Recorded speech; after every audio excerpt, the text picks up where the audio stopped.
So it is part of a larger project that I'm working on, which is a history of children in health in 20th century Canada. And I hope it sort of helps us think about echoes in the past of many of the contemporary sort of problematics that we're trying to think through today. So, in the paper, I explore how English Canadian medical and educational experts, influenced by eugenic theorizing and its remnants, managed children labeled disabled from the turn of the 20th century to the Second World War. And I also consider how young people and their families responded to this management. Eugenics was the pseudoscience of heredity that aimed to improve racial stock through selected breeding and the sterilization of defectives. Taken up by a wide swath of social reformers, eugenics in part guided the growth of public health and hygiene reform, of immigration regulation, school medical inspection, among other sort of health and welfare strategies in the West for a long time.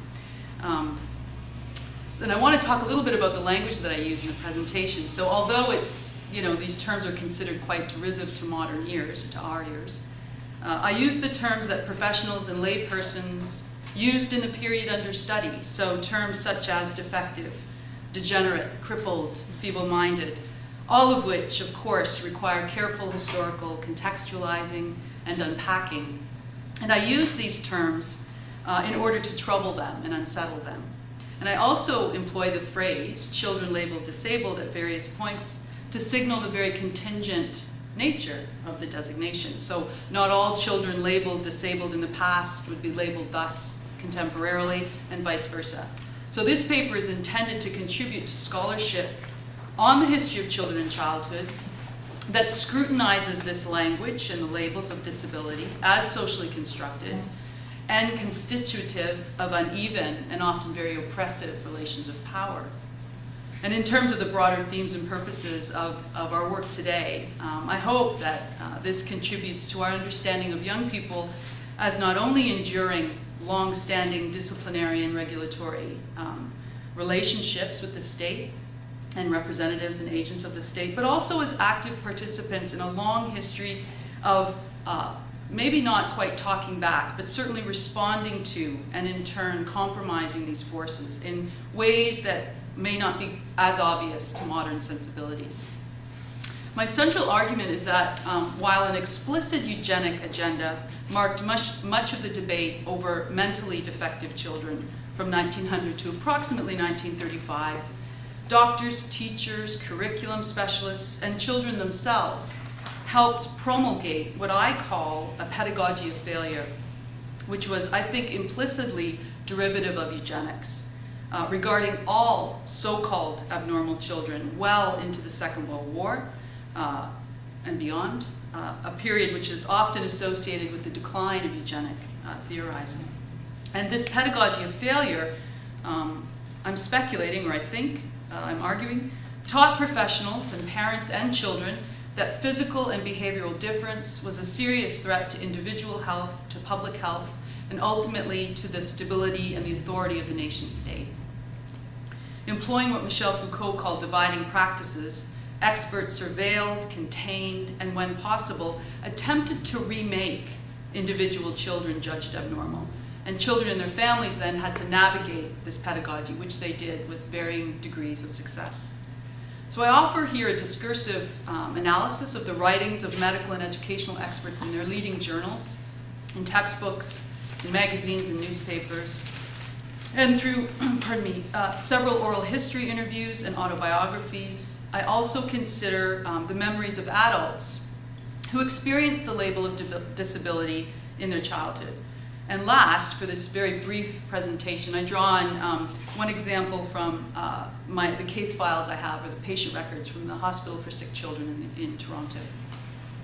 My analysis is inspired by many people, but certainly the work of David Mitchell and Sharon Snyder come to mind, they've encouraged historians to pay more interpretive attention to the role of eugenic science, of the belief that social problems could be ameliorated by limiting the breeding of undesirables and expressions of mass violence and genocide and the marginalization of otherness from the late 18th century to at least the end of the Second World War. And they cite work, people such as Trent, Pernick, as important exceptions to this oversight. And in Canada, historians such as Harvey Simons and Angus McLaren also deserve similar credit. In the context of 20th century social and educational reform, historians interested in the experience of young people have begun to offer, I think, quite foundational studies on the role of this marginalization of otherness through eugenic science in shaping responses to those labeled defective or deficient, children who should live, basically who should live or die. Canadian scholars who I think have impinged quite centrally on these questions, Gerald Thompson, Nick Clark, Jessa Chupik, David Wright, Veronica Strong-Boag, they've made important inroads, focusing a critical lens on the judgment of various educational, medical, social work professionals regarding disability in childhood. Of course, much work needs to be done, remains to be done. And while my research attempts to integrate oral histories of childhood experiences into the analysis, very little work in this regard has yet been done in Canada. Oral histories might enable, as French and Swain argue, a politics of hope to emerge more fully in histories of children labeled disabled. So in the very early decades of the new century, professionals repeated the eugenicist message that inferior heredity was the principal cause of degeneracy. And these defects were believed to be bred in the bone, only increased anxieties about the declining birth rate of white, upper and middle class families, and sparked fears of race suicide amongst elites, very much this notion of the moral panic. Poor environments exasperated what inheritance had begun. For the most part then, and certainly if left unmanaged, defective children were expected to show little improvement. Without improvement, experts argued, a substantial social and critically financial burden loomed large. Powerful reformers such as Charles Clark, who was the Dean of the Faculty of Medicine at the University of Toronto and co-founder of the Canadian National Committee on Mental Hygiene, Helen McMurtry, who was Ontario's leading public health expert, inspector of the feeble-minded, and David Branken, more locally, was the superintendent of British Columbia's Provincial Department of Neglected Children. They really these folks led the way in advocating what would become a very clear sort of three-pronged response to the defective, which was identification, classification, and segregation.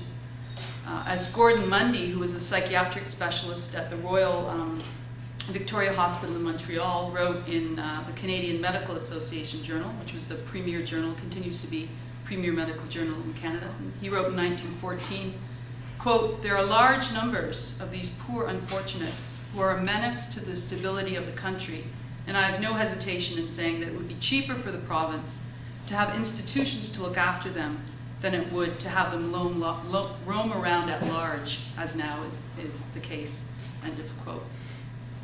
By the beginning of World War I, schooling, and particularly manual training, was seen as a possible panacea for unmanaged abnormal youngsters.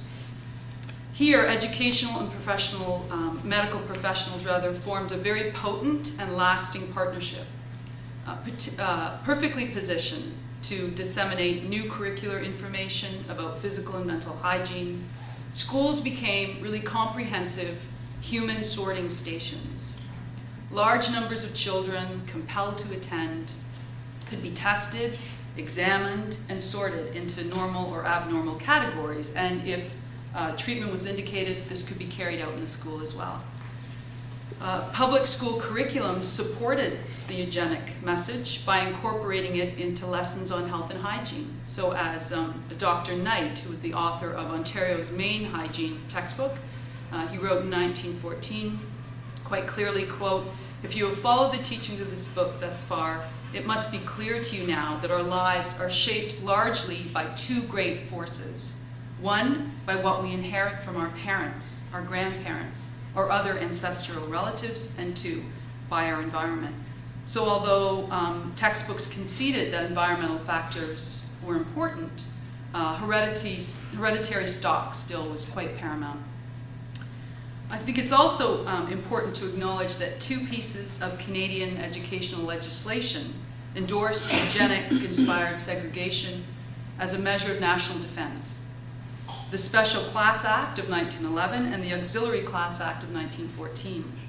Helen McMurtry praised the main provisions of the Act, which allowed not only for special classes in public school buildings, but also empowered school boards to build separate institutions, such as industrial training schools or farm colonies for the mentally defective. The latter were, I think, particularly important for McMurtry because, as she said, quote, "They provide protection for the mentally defective and renders them happy and as useful as they can be. It also protects the community and the nation," end of quote.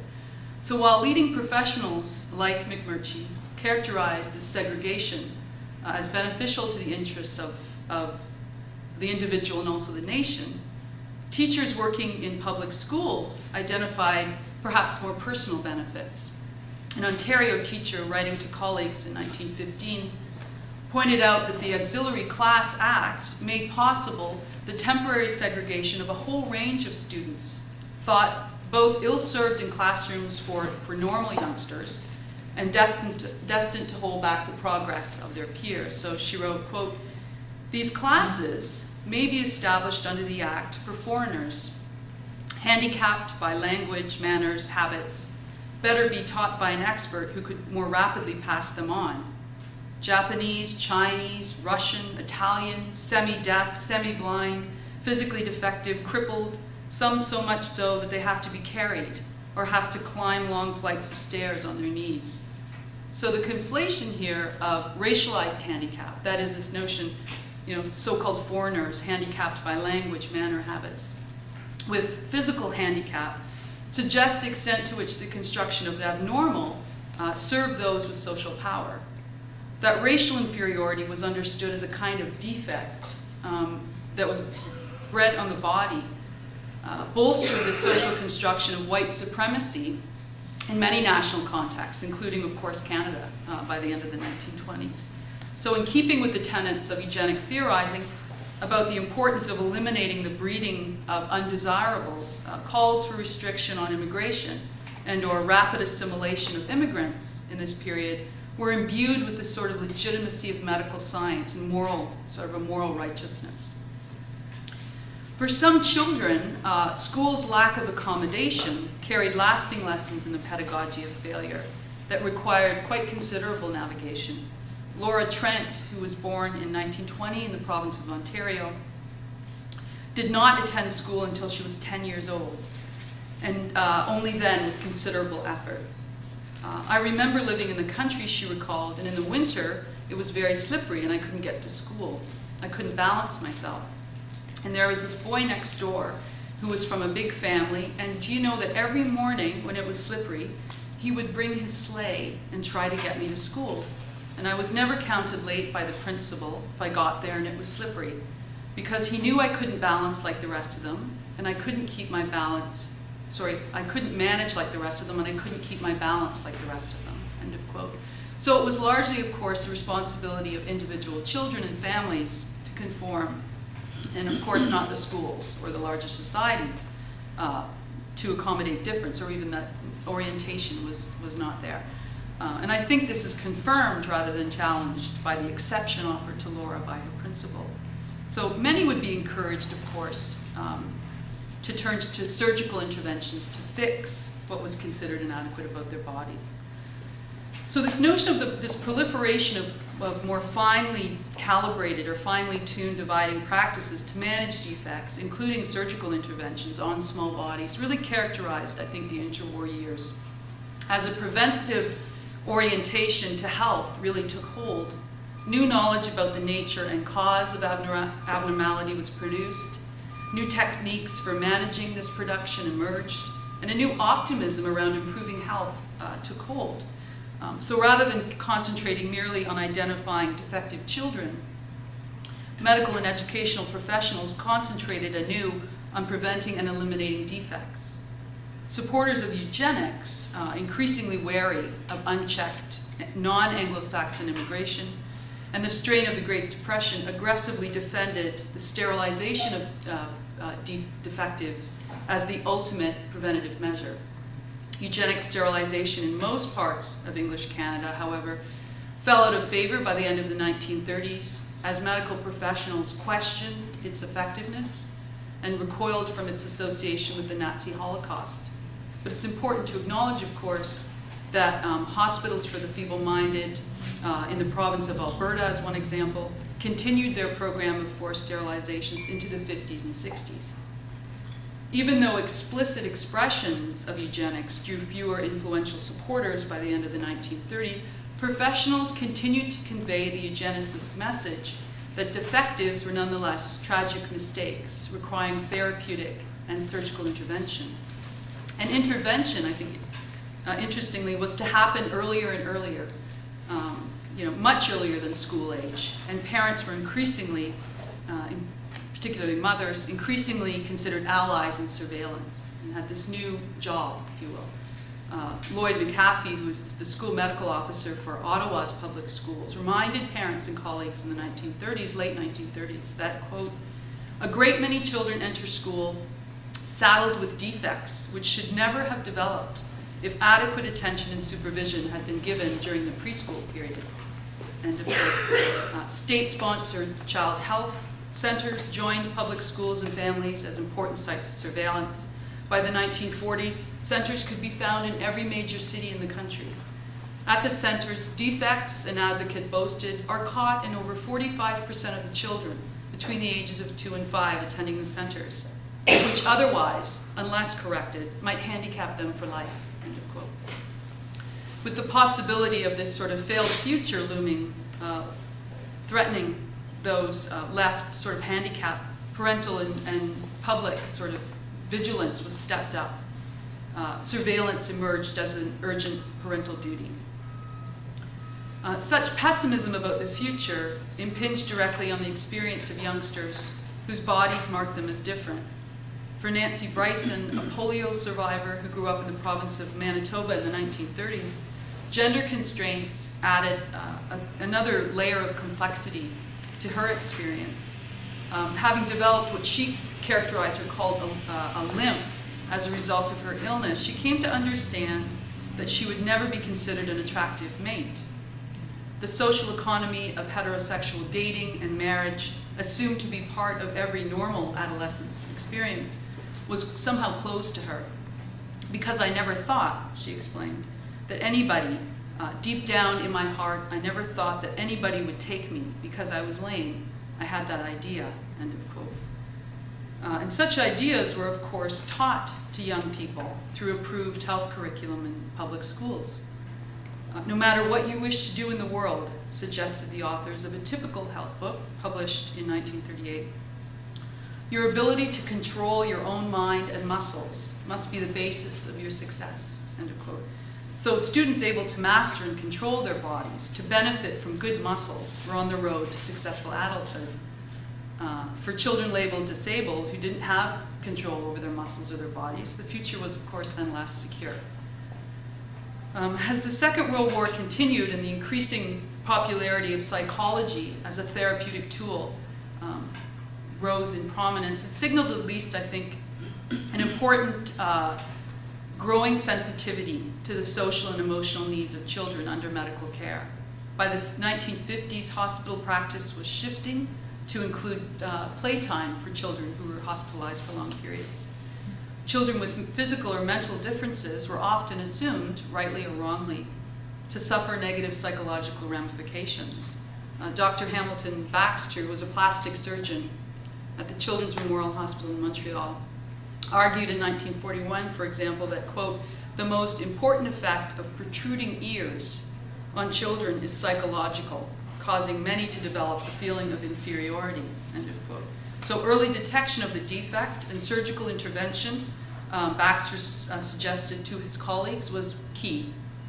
Children have a keen ability to detect the unusual, Baxter pointed out, and any abnormality in a playmate is the object of frank curiosity and ridicule, end of quote. So Baxter, perhaps like many other adult professionals, couldn't recognize his own part in facilitating this kind of peer-based bullying by pathologizing body difference. Medical professionals, in my example, unwittingly or not, lent a very powerful support to this pedagogy of failure. Some children labeled with defects attempted to at least approximate healthy citizenship by enduring surgical intervention. And these solutions, of course, were not without significant compromise. Between April of 1921 and August of 1934, for example, and this example was not atypical, Tina McLeod had been admitted to Toronto's Hospital for Sick Children 8 times to repair a cleft lip and palate.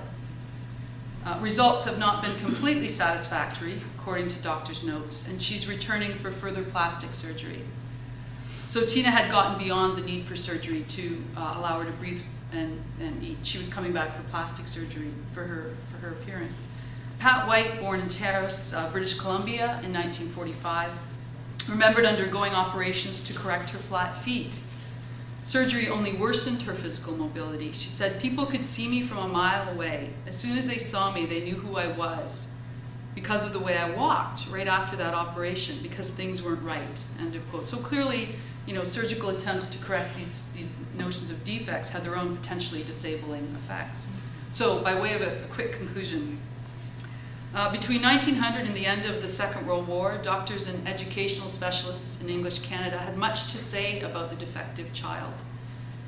I've argued that while considerable shifts took place, powerful ideas about the constitution of normal and abnormal saturated the professional discourse, drove attitudes, shaped practices. The pedagogy of failure continued to operate within much of the professional discourse over the period under study, and indeed well beyond. While wartime doctors and educationalists no longer emphasized inferior heredity, they continued to cast difference in terms of tragedy and mistake. And in 1946, I was caught by a quote from Dr. Ross Campbell, who was waxing poetic about what was called then the spastic child, or the child with cerebral palsy. He wrote that, quote, "It's not too unbelievable that nature, which puts together the most intricate jigsaw puzzle imaginable, the human body, should slip up occasionally and leave a piece out," end of quote. And similar characterizations of this sort of so-called failed child echo later from Donald Patterson, quite well-known, prominent Vancouver pediatrician, who suggested that it's our aim to detect handicap as early as possible, to keep the child in good health. If this is done, it's quite surprising how many children formerly considered to have no salvage value can be made into useful citizens. The memories of adults who grew up in the period under study remind us, though, I think, that while professionals had the power to label children as defective or even failures, they certainly didn't always have the last word. And despite the tenacity of this pedagogy of failure that I think we need to think through quite mindfully and far more depth than I have done, many children labeled disabled carved out meaningful lives, of course. And I'll end with a memory from Bill Losky, who grew up in the prairies in the 1950s, about his family experiences. And Bill remembered, quote, "I had a cousin who they called retarded, but was probably autistic. Marilyn was pretty clever. She could do amazing stuff, but she spent almost her entire life institutionalized. Marilyn was 20-some-odd years old, and they said she had the mind of a 5-year-old, but she could type 150 words a minute and play the piano." Thank you. Thank you.